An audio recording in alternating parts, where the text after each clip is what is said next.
मैं doctor Sunita Swami, assistant professor botany, LBS government college Kotputli. आज का हमारा टॉपिक है nutrient medium for plant tissue culture. कृत्रिम या लेबोरेटरी के अंदर जो न्यूट्रिएंट मीडियम टिश्यूज़ की वृद्धि के अंदर सहायक होती हैं उन्हें क्या है, कल्चर मीडियम कहा जाता है।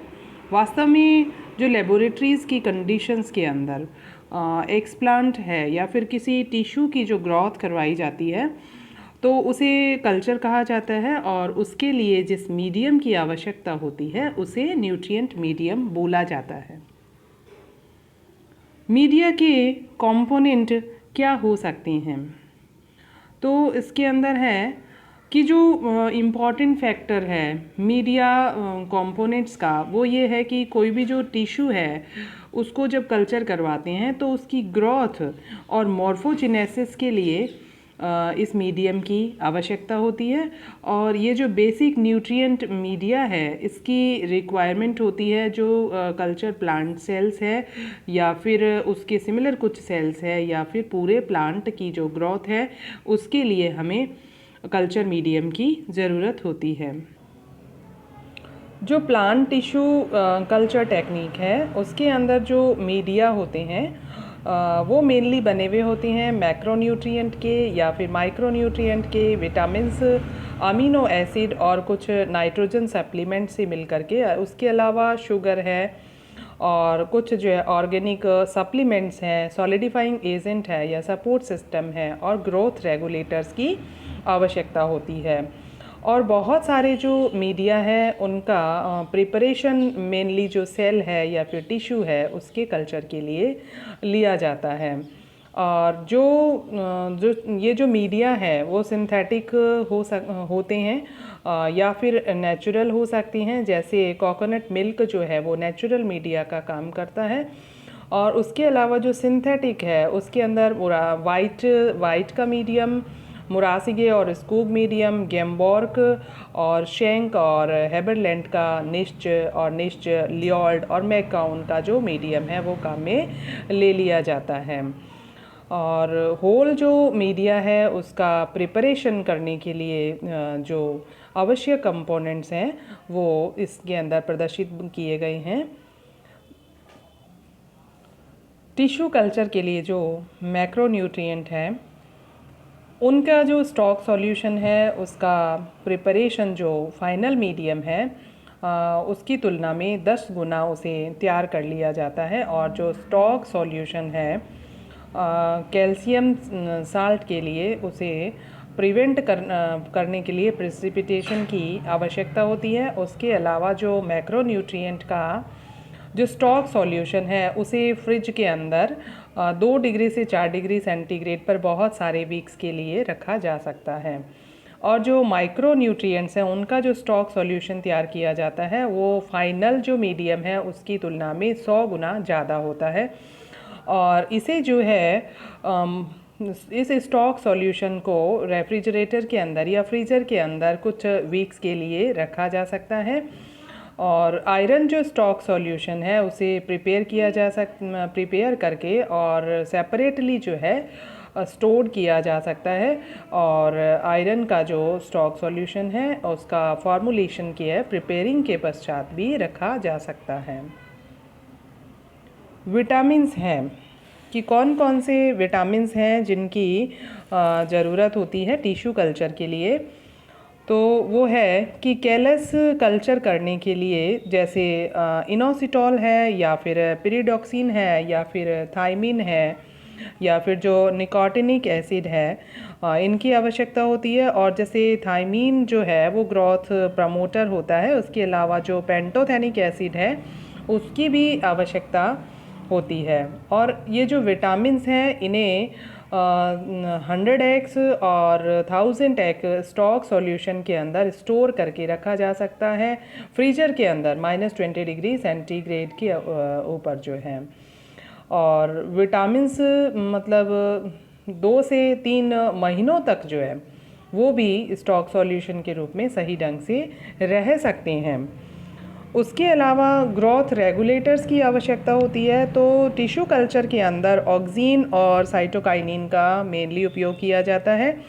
और ऑक्सीन के अंदर जैसे इंडोल एसिटिक एसिड है और इंडोल 3 ब्यूटेरिक एसिड है, 2,4-D है, NAA है। उसके अलावा साइटोकाइनिन के अंदर साइटोकाइनिन, काइनेटीन, BAP यानी बेंजिल एमिनोप्यूरिन, जिएटिन और आइसोपेंटिनल एक्सेट्रा।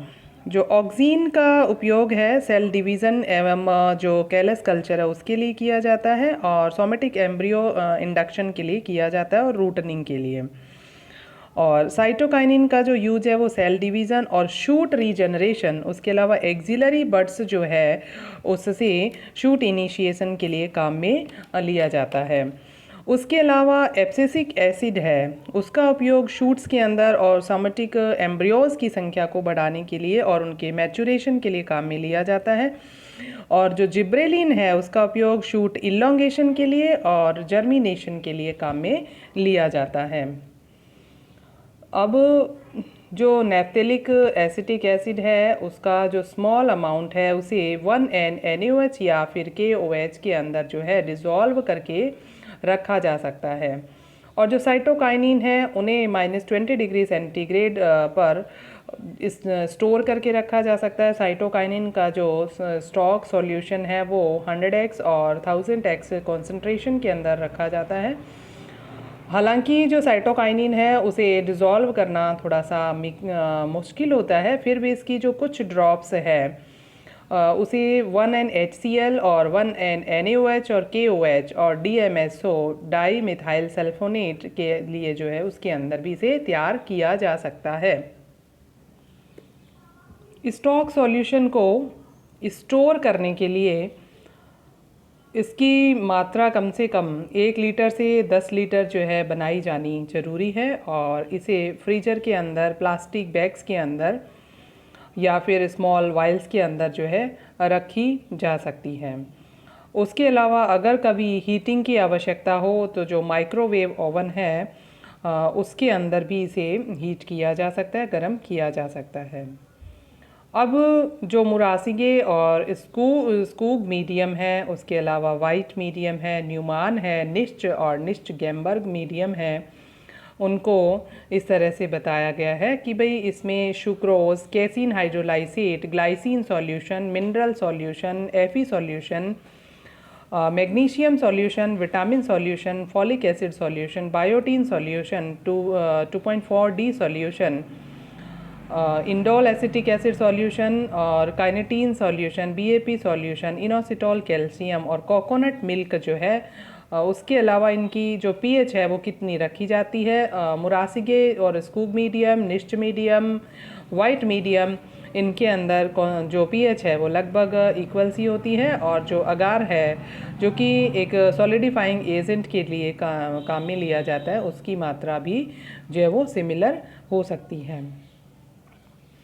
उसके अलावा जो स्टॉक सॉल्यूशन है, तो स्टॉक सॉल्यूशन में कौन कौन से मैक्रोन्यूट्रिएंट काम में ले लिए जाते हैं, जो तो वो है जैसे पोटेशियम नाइट्रेट है, अमोनियम नाइट्रेट है, मैग्नीशियम सल्फेट है, कैल्शियम क्लोराइड है, पोटेशियम हाइपोक्लोराइट है, सोडियम हाइपोक्लोराइट है और पोटेशियम क्लोराइड है, सोडियम सल्फेट है, कैल्शियम नाइट्रेट है, अमोनियम सल्फेट है, और कुछ माइक्रोन्यूट्रिएंट है जैसे मैंगनीज सल्फेट है, H3BO3 है, जिंक सल्फेट है और सोडियम मॉलिबडेट है, और उसके बाद में कॉपर सल्फेट है और कोबाल्ट क्लोराइड है, जो कि माइक्रोन्यूट्रिएंट के लिए काम में ले लिए जाते हैं। ये कल्चर मीडियम में जो स्टॉक सॉल्यूशन प्रिपेयर किया जाता है उसके लिए काम में आ सकते हैं।